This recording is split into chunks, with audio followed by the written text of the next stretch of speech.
તો સ્વાગત છે તમારું અમારી ચેનલમાં। આજે તારીખ 4 એપ્રિલ અને સાંજના તાજા હવામાન સમાચાર જોઈએ તો આજે માવઠાથી ઘણી રાહત જોવા મળી રહી છે। સૌરાષ્ટ્ર કચ્છ ગુજરાતમાં ફક્ત દક્ષિણ ગુજરાતમાં અમુક વિસ્તારોમાં છૂટાછવાયા વિસ્તારમાં માવઠું જોવા મળી રહ્યું છે। મધ્ય ગુજરાત અને દક્ષિણ ગુજરાતમાં એ સિવાય ક્યાંય વિશેષ છે એ વરસાદી એક્ટિવિટી નથી જોવા મળી રહી। ખાસ તો છે કસરૂપી વાદળો છે એ સૌરાષ્ટ્રમાં તેમજ કચ્છમાં જોવા મળી રહ્યા છે। ત્યારબાદ આપણે આગળની વાત કરીશું તો સાંજના સમયે પણ સારા એવા વાદળો જોવા મળશે, પરંતુ કોઈ વાદળ છે એ વરસશે નહીં। ફક્ત છે એ ઉપલા લેવલે ચીતરીવાળા અને કસરૂપી વાદળો જોવા મળશે, જેનાથી કોઈ ચિંતા કરવાની જરૂર નથી। ત્યારબાદ આપણે 5 તારીખના વહેલી સવારના એટલે કે આવતીકાલે વહેલી સવારનું વાતાવરણ જોઈએ તો વાદળો છે એ સતત દેખાશે, કસરૂપી વાદળો, પરંતુ જે એ ફક્ત છે એ વરસતા જોવા મળશે નહીં, ફક્ત દેખાવ કરતા જોવા મળશે। મિત્રો, ઉપલા લેવલે ભેજ હોવાથી આ પ્રકારના વાદળો સામાન્ય રીતે જોવા મળતા હોય છે અને ઝાકળ આવવાની કોઈ શક્યતા નથી આવતીકાલે। પરંતુ ત્યારબાદ આપણે બપોર બાદની વાત કરીશું તો બપોર બાદ છે 5 તારીખ અને બપોર પછી છે એ સીમિત વિસ્તારમાં મધ્યમ લેવલના વાદળો, જે વાદળો વરસતા હોય એ વાદળો જોવા મળશે ફક્ત કલ્યાણપુર, દ્વારકા વિસ્તારમાં અને કચ્છના દક્ષિણ કાંઠાના વિસ્તારોમાં, અને સાથે સાથે જામનગરથી છે એ દક્ષિણના વિસ્તારમાં એટલે કે જામજોધપુર, ઉપલેટાની આસપાસના વિસ્તારોમાં, પરંતુ ફક્ત છાટાછૂટી થઈ શકે તેવો જ માહોલ જોવા મળશે। મોટું કોઈ માવઠું થવાની શક્યતા નથી મિત્રો, ફક્ત છાટાછૂટી છે એ પણ જો અને તોની સ્થિતિએ જોવા મળશે મિત્રો।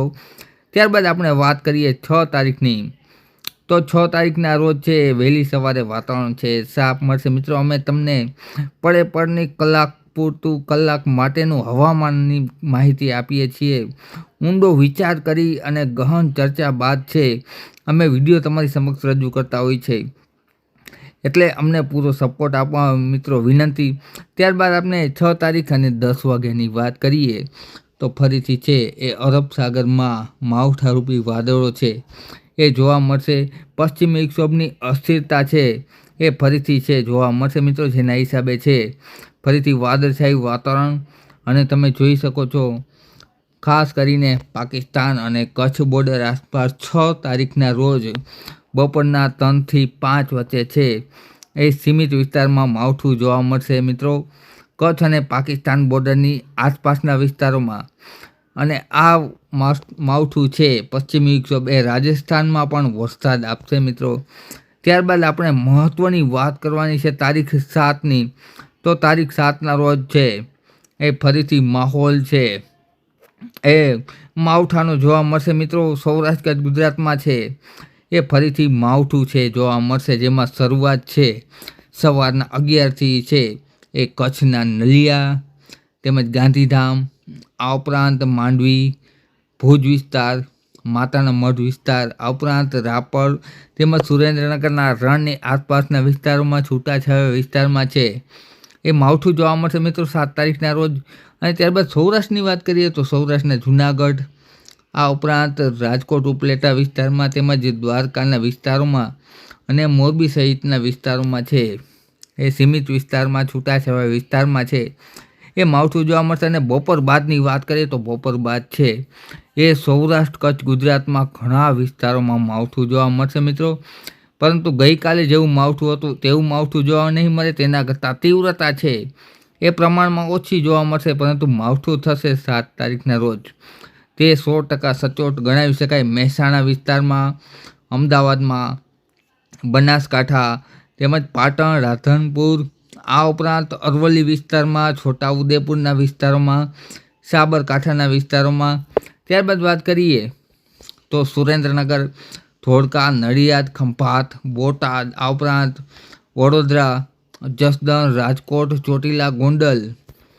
ત્યારબાદ વાત કરીએ મિત્રો તો દ્વારકા તેમજ જામનગર, પોરબંદર, જૂનાગઢ જિલ્લામાં, ગીર સોમનાથ જિલ્લામાં, અમરેલીમાં અને ભાવનગરની આસપાસના વિસ્તારોમાં પણ છૂટાછવાયા વિસ્તારમાં છે માવઠું જોવા મળશે। પરંતુ મિત્રો વિશેષ વાત એ કે આ માવઠાની તીવ્રતા છે એ ગઈ માવઠા કરતાં વિસ્તાર તેનો અલગ જોવા મળશે મિત્રો, તે મહત્ત્વના સમાચાર ગણાવી શકાય। આ માવઠાની તીવ્રતા વધુ પડતી છે એ ઉત્તર ગુજરાત તેમજ મધ્ય ગુજરાત લાગુ સૌરાષ્ટ્રમાં અને કચ્છ વિસ્તારમાં વધારે પ્રમાણમાં જોવા મળે, જ્યારે સૌરાષ્ટ્રને છે એ થોડી રાહત જોવા મળશે. એટલે કે સૌરાષ્ટ્રમાં છે કોઈ મોટું માવઠું થશે નહીં, પરંતુ ઉત્તર ગુજરાત અને મધ્ય ગુજરાતના વિસ્તારોમાં માવઠું છે એ પ્રમાણમાં છે એ વધારે પડતું જોવા મળશે મિત્રો. અને રાતના સમયે પણ મહેસાણા તેમજ સાબરકાંઠા, દાહોદ, અરવલ્લી, વડોદરાની આસપાસના વિસ્તારોમાં છૂટાછવાયા વિસ્તારમાં છે એ માવઠું જોવા મળશે મિત્રો. મહત્ત્વના સમાચાર ગણાવી શકાય કે માવઠાનો પ્રવાહ છે સતત માર્ચ અને એપ્રિલમાં પશ્ચિમી વિક્ષોભ છે તેનો મુખ્ય રસ્તો છે આ મુજબનો ટ્રેક રહ્યો છે મિત્રો, જેના હિસાબે માવઠું છે એ વધારે પડતું સૌરાષ્ટ્ર કચ્છ ગુજરાતમાં માર્ચ એન્ડથી લઈ અને એપ્રિલ શરૂઆતમાં થયું છે મિત્રો. નકર સામાન્ય રીતે પશ્ચિમી વિક્ષોભ છે એ ઉપર તરફ ચાલતા હોય છે, એટલે કે રાજસ્થાન, પંજાબ, ઉત્તર ભારતના આસપાસના વિસ્તારોમાં વધારે વરસાદ પડતો હોય છે. પરંતુ આ વખતેની પેટર્નને કારણે છે એ માવઠું નીચે તરફથી ઉપર જાય છે, જેના હિસાબે માવઠું છે સૌરાષ્ટ્ર ગુજરાતમાં 2023ની જેમ વધારે પડતું જોવા મળી રહ્યું છે. ત્યારબાદ આપણે મિત્રો 8 તારીખની વાત કરીએ તો 8 તારીખના રોજ છે એ ફક્ત દરિયાકાંઠાના વિસ્તારોમાં છાટાછૂટી જેવો માહોલ જોવા મળશે, જેમાં અમરેલી, ઉના, ગીર સોમનાથ તેમજ કચ્છના દરિયાઈ પટ્ટીના વિસ્તારોમાં, સાથે સાથે સુરતમાં અને સાપુતારાની આસપાસના વિસ્તારોમાં 11 તારીખ એટલે કે 8 તારીખના રોજ 11 વાગ્યાથી લઈ અને સાંજ સુધીમાં દરિયાકાંઠાના વિસ્તારોમાં છૂટાછવાયા વિસ્તારમાં ફક્ત સીમિત વિસ્તારમાં છાટાછૂટી જોવા મળશે મિત્રો. ત્યારબાદ આપણે મિત્રો 9 તારીખની વાત કરીએ તો 9 તારીખે પણ અમુક વિસ્તારમાં છે એ છાટાછૂટી જેવું માવઠું છે જોવા મળશે, જેમાં ખાસ કરીને ઉના, અમરેલી પંથકના વિસ્તારોમાં છે એ જોવા મળશે. એટલે કે 8 તારીખ અને 9 તારીખે પ્રમાણમાં રાહત જોવા મળશે મિત્રો.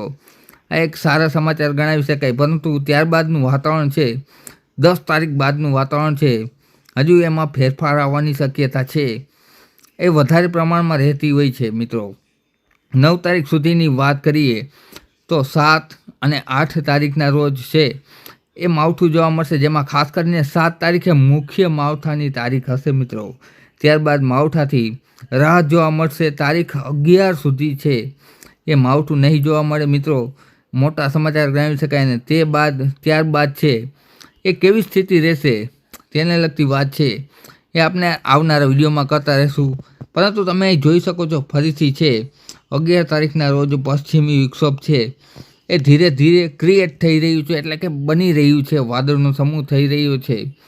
ત્યારબાદની વાત કરીશું આપણે તો આ ધીમે ધીમે પશ્ચિમી વિક્ષોભ છે એ દક્ષિણ તરફ હાલશે કે ઉત્તર તરફ સીધું જશે તેના ઉપર મુખ્ય રમત રહેલી છે, જેની વાત છે આપણે આગળના વિડીયોમાં કરતા રહીશું. માટે 100% સચોટ માહિતી માટે ખબર તમારા કામની છે મિત્રો. ચેનલ સબસ્ક્રાઈબ કરી લેજો અને વિડીયો શેર કરી દેજો. વિડીયો જોવા બદલ ખૂબ ખૂબ આભાર.